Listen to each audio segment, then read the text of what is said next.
Assalamualaikum warahmatullahi wabarakatuh. Pucuk pau delima batu, muncul berseri di tepi telaga. Risiko SDM elok ditata bersatu agar organisasi tangguh selamanya. Perkenalkan, nama saya Ari Januari, mahasiswa Magister Manajemen Universitas Islam Riau, angkatan 7, kelas A, NPM 255221034. Saya akan mempresentasikan jawaban untuk soal ujian tengah semester 2 mata kuliah Manajemen Risiko Sumber Daya Insani dengan dosen pengampu Prof. Dr. Haja Sri Indrastuti SMM.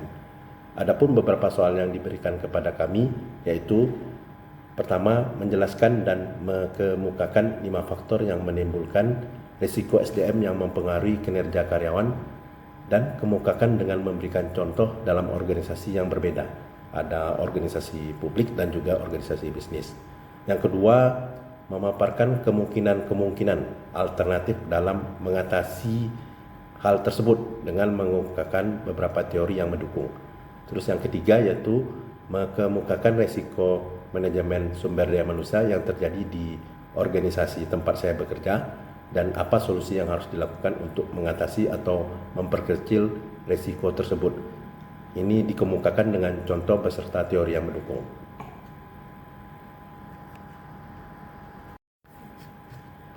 Baiklah, yang pertama tadi terkait soal tentang jelaskan kemungkinan 5 faktor yang menimbulkan risiko SDM yang mempengaruhi kinerja karyawan dan kemukakan dengan memberikan contoh dalam organisasi yang berbeda. Ada organisasi publik dan organisasi bisnis.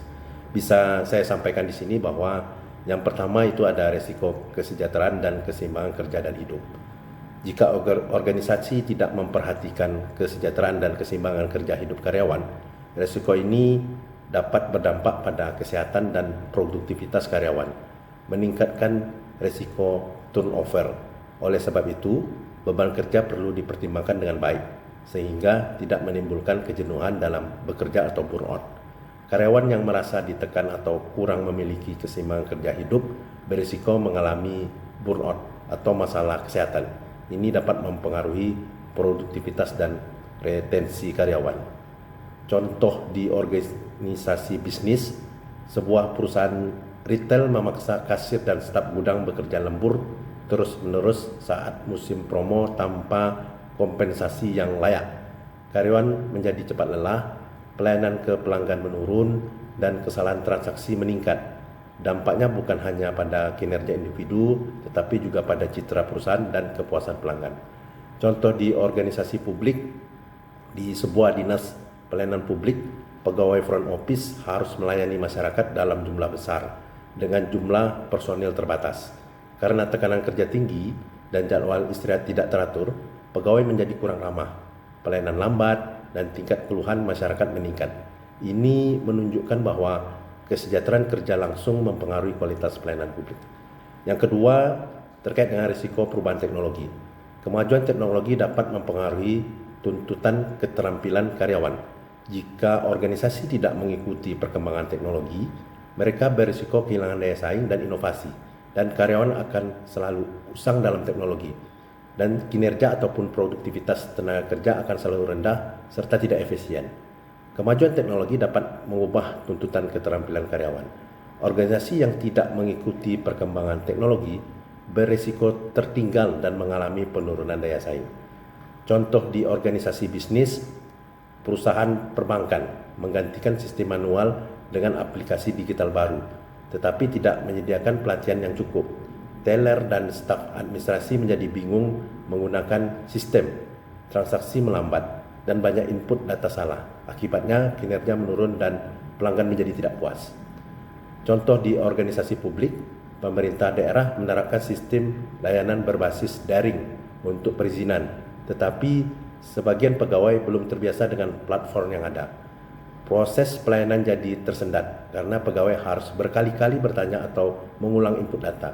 Dalam organisasi publik, kondisi ini membuat pelayanan kepada masyarakat tidak efisien. Yang ketiga, risiko kualitas karyawan. Rekrut karyawan yang tidak sesuai antara job description dan job desk spesifikasi atau kebutuhan organisasi dapat mengakibatkan risiko terkait kinerja rendah, kesalahan dan konflik di tempat kerja. Hal ini dapat berdampak negatif pada produktivitas dan hasil organisasi sekarang maupun di masa datang. Mempekerjakan karyawan yang tidak cocok dengan kebutuhan dan nilai-nilai organisasi dapat menyebabkan risiko kualitas karyawan. Hal ini mencakup masalah kinerja yang buruk, konflik, dan penurunan moral di tempat kerja. Contoh di organisasi bisnis, perusahaan manufaktur merekrut operator mesin tanpa menguji keterampilan teknis secara memadai. Setelah bekerja, banyak produk cacat karena operator tidak memahami standar prosedur. Kinerja produksi turun, biaya rework naik, dan perusahaan merugi. Contoh di organisasi publik, sebuah instansi pelayanan pajak menempatkan pegawai yang kurang memahami aturan administrasi dan pelayanan publik pada posisi strategis. Akibatnya, banyak berkas salah diproses. Masyarakat harus bolak-balik memperbaiki dokumen. Dan kepuasan publik turun. Risiko kualitas karyawan seperti ini sangat mempengaruhi kepercayaan masyarakat. Yang keempat, risiko pelanggaran hukum ketenagakerjaan. Pelanggaran hukum ketenagakerjaan seperti diskriminasi, pelecehan, ataupun pemutusan hubungan kerja yang tidak sah dapat mengakibatkan tuntutan hukum, sanksi, dan kerugian reputasi dari perusahaan yang ada. Contoh di organisasi bisnis, sebuah perusahaan konstruksi tidak membayar lembur sesuai aturan dan mengabaikan perlindungan keselamatan kerja, padahal itu adalah penting. Karyawan akhirnya mengeluh, beberapa menolak bekerja, dan terjadi penurunan produktivitas. Risiko hukum juga bisa berujung pada pemeriksaan atau sanksi dari pihak berwenang ketika terjadi permasalahan dalam pekerjaan. Bisa jadi ketika itu terjadi kecelakaan kerja. Terus contoh di organisasi publik. Dalam lembaga publik yang mempekerjakan tenaga kontrak, ada kasus pembayaran honor terlambat atau tidak sesuai perjanjian kerja. Hal ini menimbulkan ketidakpuasan, absensi meningkat, dan semangat kerja menurun. Walaupun instansi publik tidak selalu berorientasi laba, pelanggaran aturan ketenagakerjaan tetap berdampak pada kualitas pelayanan. Yang kelima, risiko kurangnya pengembangan karyawan. Ini adalah hal yang sangat penting terkait dengan peningkatan kapasitas bagi karyawan yang ada. Jika organisasi tidak memberikan pelatihan dan pengembangan yang cukup sesuai dengan tuntutan pekerjaan dan perkembangan teknologi dan pengetahuan kepada karyawan, maka dapat mengakibatkan kurangnya keterampilan dan pengetahuan yang diperlukan untuk menjalankan tugas dan efektif serta efisien. Hal ini akan berdampak pada produktivitas dan kemampuan organisasi untuk memenangkan persaingan antar organisasi yang ada. Contoh di organisasi bisnis, perusahaan logistik tidak pernah mengadakan pelatihan untuk supervisor gudang, padahal sistem distribusi semakin kompleks. Para supervisor tetap memakai cara lama sehingga terjadi kesalahan stok dan pengiriman terlambat. Tanpa pengembangan, kinerja unit kerja menurun dan perusahaan kalah bersaing dengan perusahaan lainnya. Yang kedua, contoh di organisasi publik. Pada sebuah rumah sakit daerah, perawat dan tenaga administrasi jarang mendapatkan pelatihan peningkatan kompetensi. Saat ada prosedur baru atau kebijakan baru, mereka lambat menyesuaikan diri. Akibatnya, kualitas layanan kesehatan turun dan masyarakat merasa kurang puas. Kelima risiko ini saling berkaitan, biasanya tidak berdiri sendiri.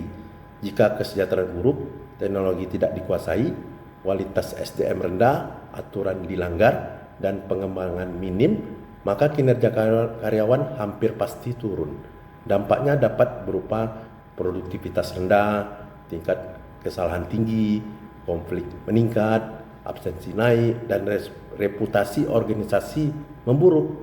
Secara ringkas, risiko SDM adalah faktor manusiawi dan manajerial yang dapat melemahkan kinerja bila tidak dikelola dengan baik.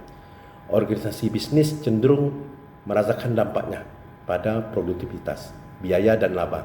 Sedangkan pada organisasi publik merasakan pada mutu layanan, kepercayaan masyarakat, dan akuntabilitas.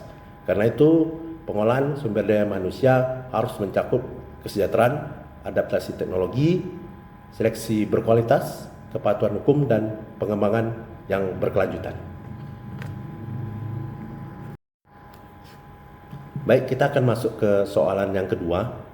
Saya akan memaparkan kemungkinan-kemungkinan alternatif dalam mengatasi dan disertai dengan beberapa teori yang mendukung terkait beberapa hal yang tadi saya sampaikan. Tadi ada 5 hal terkait dengan manajemen sumber daya risiko pada karyawan.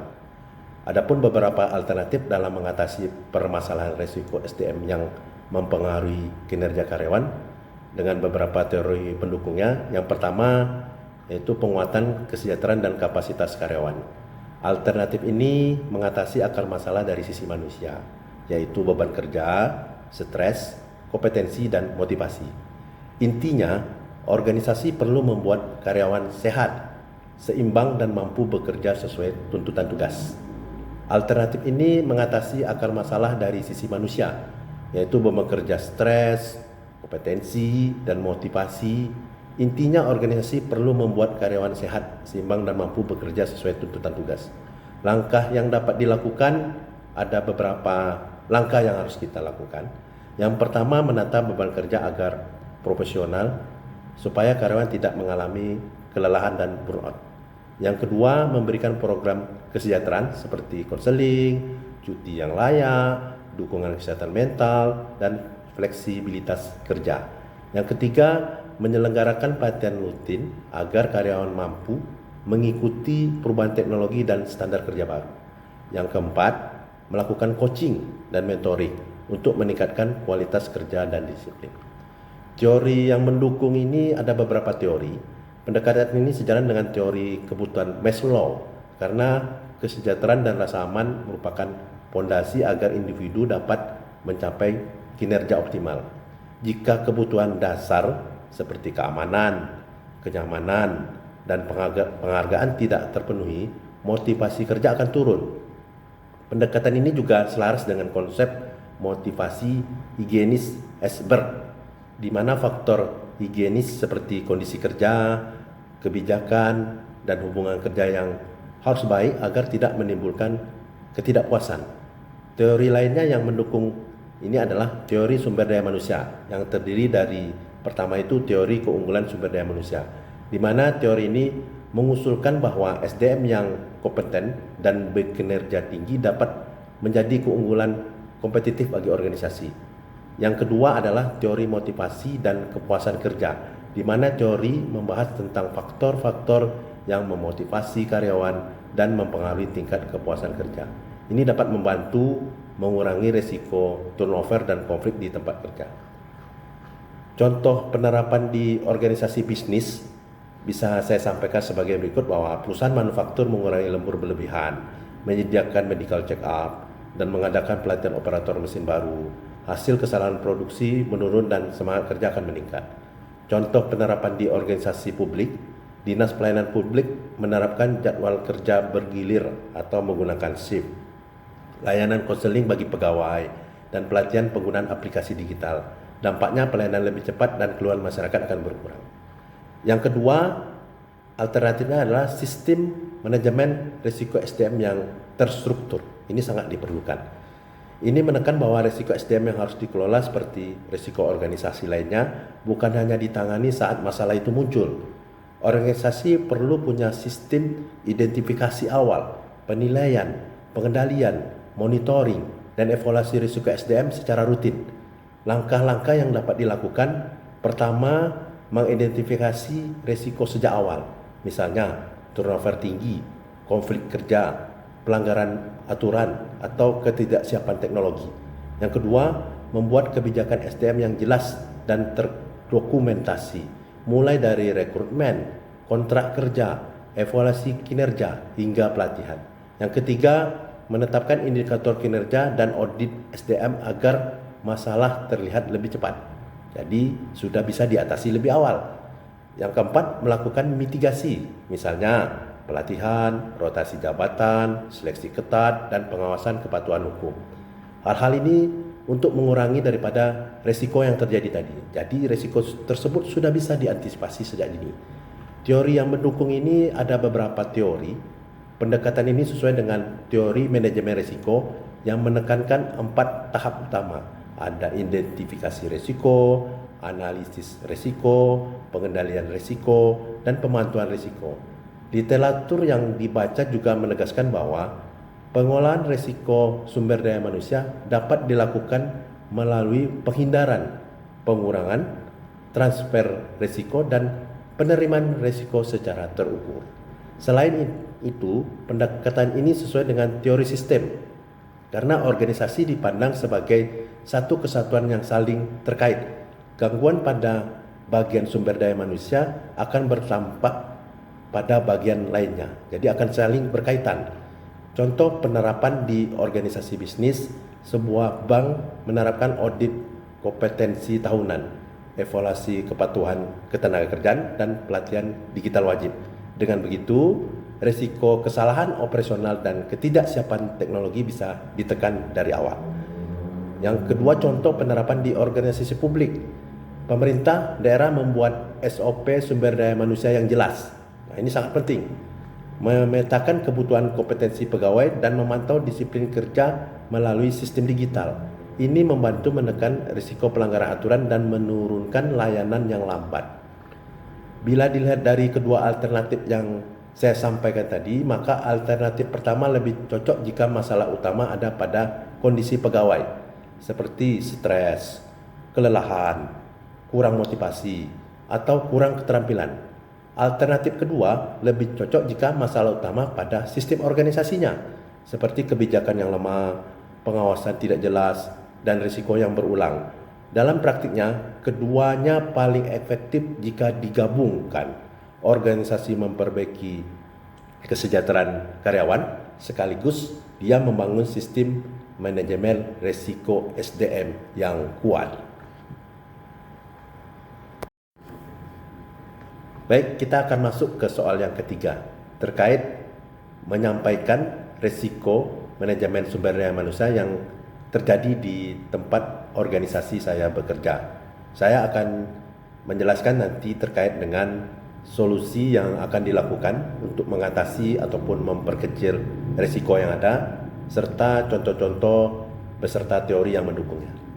Saya bekerja di organisasi pemerintah Provinsi Riau, tepatnya di Badan Perencanaan Pembangunan Daerah atau Bapeda, di mana tugas Bapeda Provinsi Riau membantu gubernur dalam menyusun kebijakan, merencanakan pembangunan daerah, mengkoordinasikan program antar perangkat daerah, serta mengendalikan dan mengevaluasi pelaksanaan pembangunan daerah.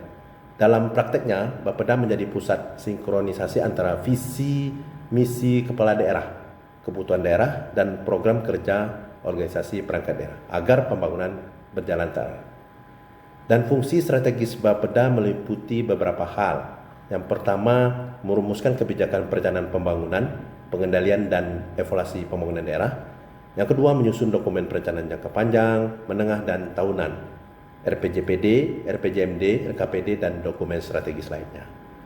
Mengkoordinasikan program lintas organisasi perangkat daerah dan mengkoordinasikan perencanaan pembangunan antar perangkat daerah agar programnya tidak tumpang tindih. Yang keempat, mengelola data, informasi, dan bahan perencanaan pembangunan sebagai dasar pengambilan keputusan dan kebijakan bagi kepala daerah. Menyusun bahan kebijakan perencanaan pembangunan di bidang pemerintahan, pembangunan manusia, ekonomi, sumber daya alam, infrastruktur, serta penelitian dan pengembangan. Mendorong inovasi kebijakan daerah berbasis evidence-based and planning.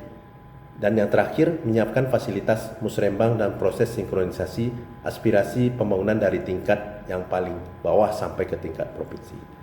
Jadi Bapeda Provinsi Riau mempunyai peran strategis sebagai motor perencanaan pembangunan daerah dan memastikan bahwa setiap program pemerintahan daerah tersusun, terukur, selaras dengan prioritas pembangunan dan dapat dipertanggungjawabkan melalui monitoring serta evaluasi.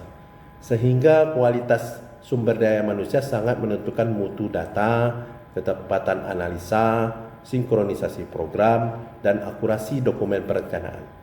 Jika sumber daya manusia lemah, dampaknya bukan hanya pada kinerja individu, tetapi juga pada kualitas perencanaan daerah. Koordinasi lintas organisasi perangkat daerah dan akuntabilitas kinerja pemerintah daerah juga akan berpengaruh. Dari hal ini saya memetakan beberapa manajemen risiko sumber daya manusia yang ada di organisasi Bapeda yang mempengaruhi kinerja karyawan dan akan berdampak pada kinerja organisasi Bapeda sendiri, yaitu pertama itu risiko kesejahteraan dan work-life balance dapat muncul ketika pegawai menghadapi beban penyusunan dokumen yang banyak, rapat koordinasi, dan tenggat waktu yang ketat. Bila tidak dikelola, pegawai menjadi lelah, jenuh, dan kurang fokus dalam menyusun perencanaan.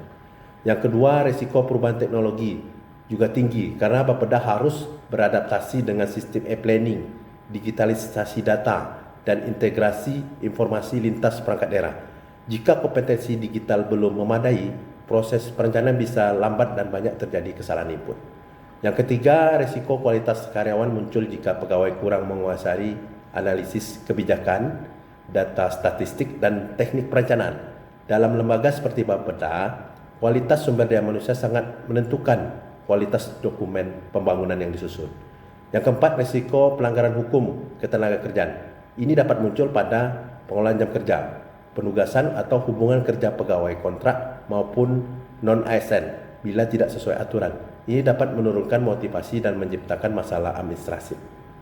Yang kelima, risiko kurangnya pengembangan karyawan dapat menyebabkan pegawai stagnan dan tidak siap menghadapi tuntutan baru dalam perencanaan berbasis data dan teknologi serta kebijakan baru yang selalu berubah.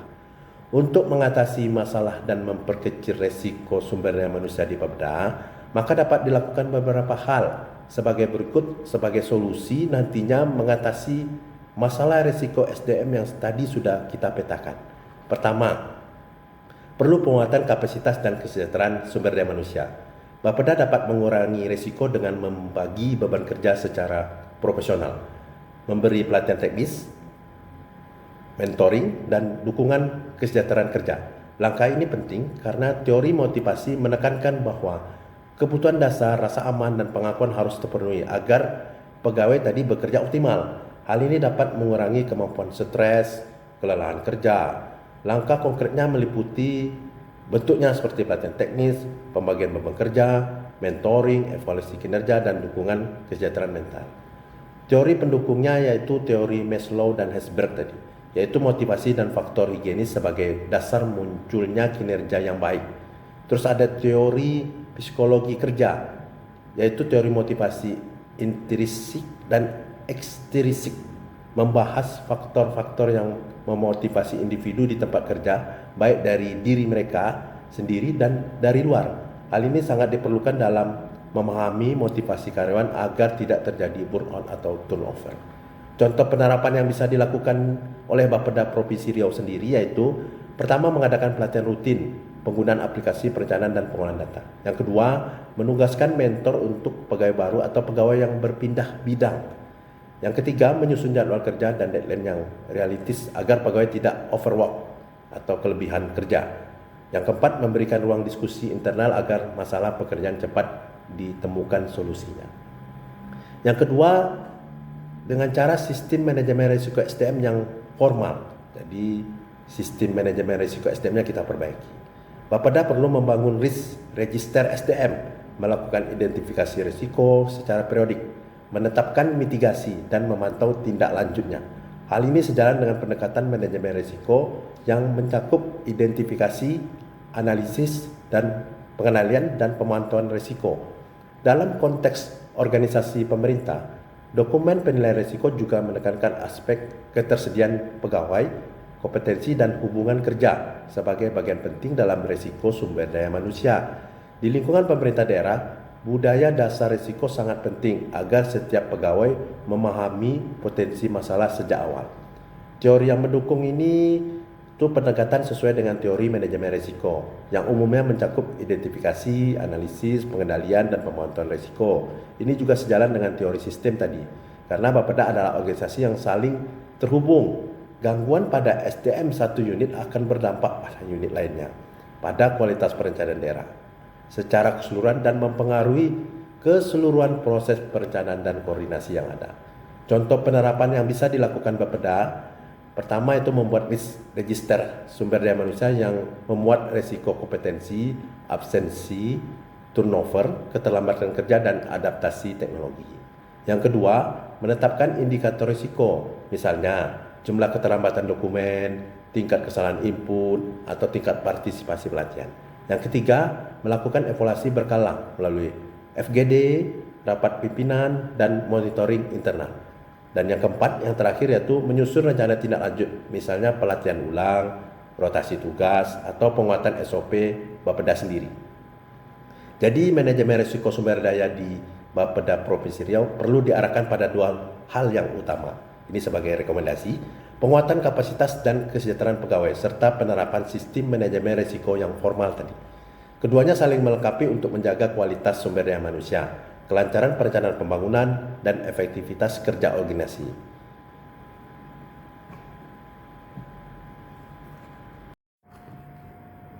Demikianlah jawaban yang bisa saya sampaikan.